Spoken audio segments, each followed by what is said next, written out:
evening, I'm Victoria San. And I'm Liam Newlands. And you're watching Strategy Tonight. Tonight, we'll delve into deep discussion about the notorious Volkswagen scandal. In mid-2015, the US Environmental Protection Agency brought an action against Volkswagen for manipulating the amount of harmful nitrogen oxide being emitted from their vehicles. Up to 11 million cars were subject to emitting the toxic gas, more than 40 times the legal standard.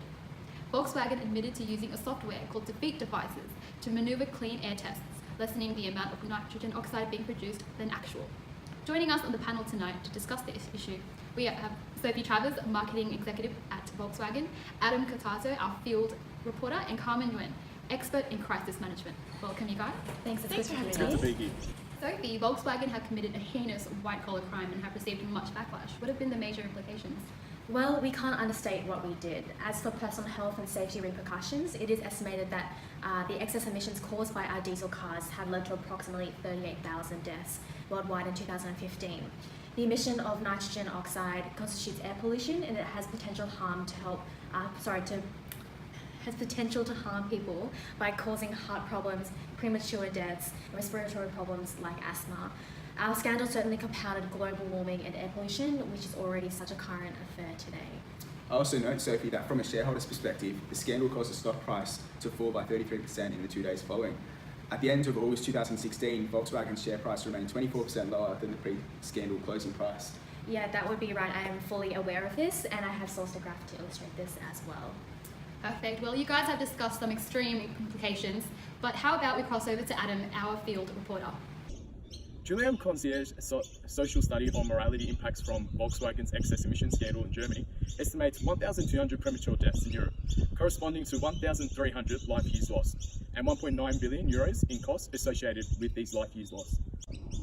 Where Oldenkamp's article explores that in the US, Volkswagen emitted a cumulative amount of 526 kilotons of nitrogen oxide, more than illegally allowed.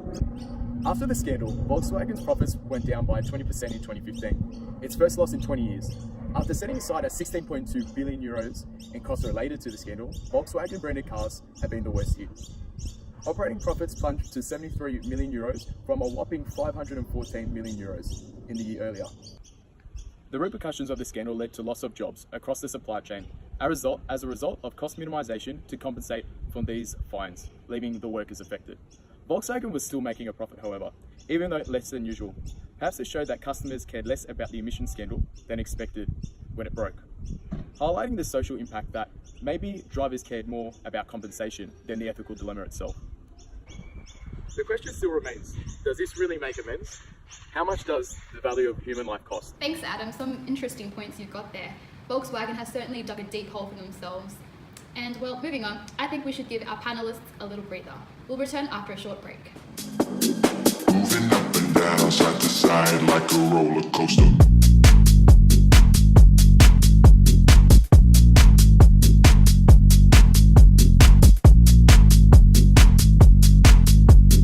Moving up and down, side to side like a roller coaster. Peugeot. Studio now to discuss Volkswagen's management of the scandal and to analyse whether this response has been effective thus far. Sophie, what can you say on this topic? Well, James S. Welch, whom you had on the program earlier this week, accurately surmised that to try and achieve an unprecedented turnaround, we sought to replace the leadership, restructure the organisation, redevelop the strategy, and rebrand the product as well. So how did you replace your firm's leadership?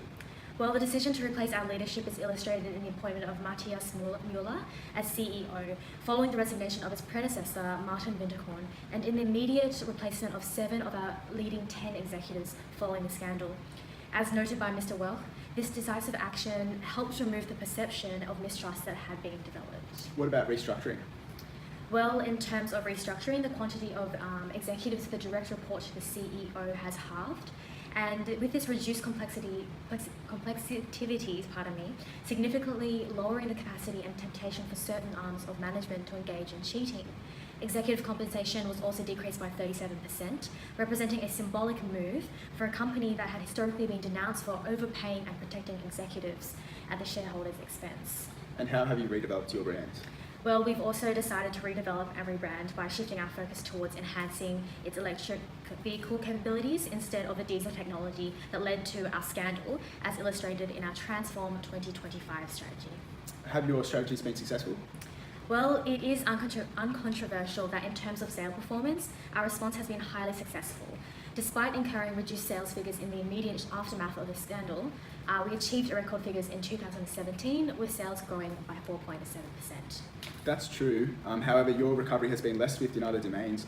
Reputationally, Volkswagen remains much maligned, with a 2019 Harris poll in the United States placing the company 71st out of 100 in a measure of the most trusted brands. This represents a significant decline for the company that previously attained 14th spot in the most trusted global brands list of January 2015. This lasting brand damage can, in part, be attributed to Volkswagen's inadequate initial response to the crisis. Once the full extent of its corruption was known, which was expected to cost customers $5,000 in the reduced resale value of their vehicles, Volkswagen offered compensation in the form of $1,000 worth of gift cards and roadside assistance for 3 years. US Senators Richard Blumenthal and Edward Markey accurately described this response as insultingly inadequate and an attempt to conceal Volkswagen's deception. This initial failure to manage the crisis further tarnished Volkswagen's already wounded brand.